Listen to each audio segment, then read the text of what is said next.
Do you want to know the fastest way to make scoring feel way easier? You can become the player who never gets yelled at for taking bad shots, yet consistently leads the team in scoring. And you can also be the player who always seems to have great scoring performances, despite not getting that many shots or that much defensive attention. And the way to do this is actually very simple, and it's by improving your shot selection. Now, I know that might sound boring to you, or maybe you have some trauma from a coach who told you that you're taking bad shots, but it is the #1 factor between you being a consistent offensive threat and an inconsistent player who doesn't show up all the time. Now, as a coach, I want my players to take better shots, and sometimes they think that is me limiting them. But we need to get one thing very clear. Only taking great shots is not a limitation. It's actually a roadmap to easy, repeatable, consistent scoring. Think of scoring in basketball like being an archer shooting an arrow at a target. If an archer only shoots when they have a clear look at the bullseye, they've got a steady stance, good wind conditions, and they're not rushed at all, then they're going to hit that bullseye way more often than they might otherwise. And it's not that they can't hit that target from a tougher angle or with a weird stance or when it's imperfect wind conditions, but it's obviously significantly easier when they make sure that they're taking that shot in a good position. By being selective and disciplined, they actually become more consistent and start stacking hits, which builds confidence and builds rhythm. In basketball, low IQ, inconsistent scorers think that freedom means shooting a bunch of arrows in a bunch of different directions and hoping that one hits the bullseye. But great high IQ scorers understand that freedom actually comes from knowing the right shots to take, because that's when things become easy. Now, there's a really simple way to make sure that you're always hunting great shots, and it's by hunting what I call 7s and 9s. Now, I got this term from the guys at Savvy Coaching, so shout out to Mark and Tyler, but this is a really great way to understand whether or not you're taking great shots and taking the highest percentage ones. Think of every shot you take on a scale from 1 to 10. 10 being a perfect shot, which doesn't exist because basketball is an imperfect game, so really we're looking at 1 through 9. And the shots that you want to hunt are the 9s and the 7s. A 9 is what we refer to as a big advantage too. So think open layup or a shot around the rim with a low contest. These are the best shots you can possibly get.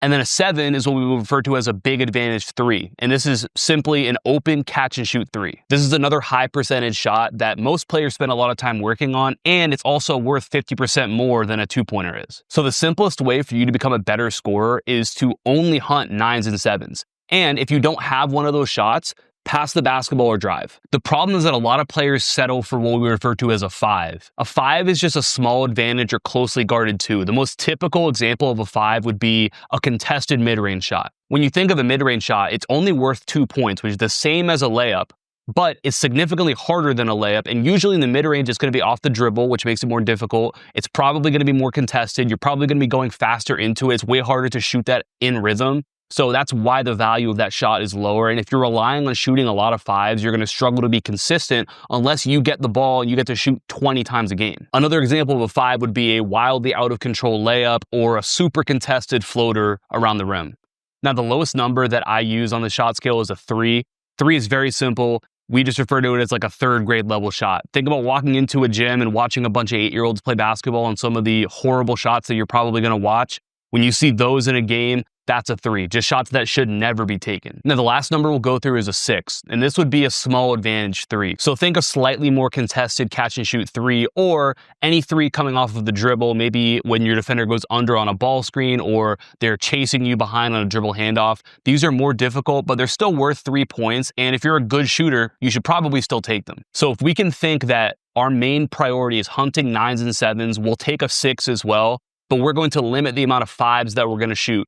This doesn't mean that you're never going to shoot them. It just means that that can't be what you're hunting or what you're settling for, and it shouldn't be the majority of your shots if you want to be a more consistent scorer. If you rewire your mind to hunt these great shots, scoring is going to become easier. The decision for you to shoot, to drive, to pass is going to be way simpler because you know, hey, I got a 9, I've got a 7, I've got to shoot it. And if I don't have one of those things, I'm driving, looking to make a play, or I'm just going to move the basketball, wait till I get it again. And then maybe the next time I get it, I have an opportunity for one of those high value shots. This is something I've started to implement with my players this season. And I've had multiple of them come to me and tell me how much easier it makes the game when they understand what they're trying to hunt. The reason for that is because focus isn't just about doing the right things. It's about understanding the wrong things and not doing that. And becoming a high level scorer is the exact same thing. Now, if you're serious about taking your game to the next level by transforming your basketball IQ, I have a free 28-day basketball IQ email course link down below. It's incredible the feedback I get every day from players who are completely transforming their game. Every day I'll send you a quick email, 2 or 3 minutes max, and it's going to give you something that you can apply to your game immediately to start playing like a high IQ player. It's going to make scoring easier. You're going to play with more confidence. You're going to be able to create not just for yourself, but for your teammates as well. Because every single thing that you do on the court starts in your mind. So you need to make sure that that's your priority when it comes to your improvement as a basketball player. Like I said, that's completely free. Check that top link down below in the description. Drop a comment. Let me know what you think of this, if it makes sense to you, if you have any questions. Appreciate you for watching. Talk soon. Peace.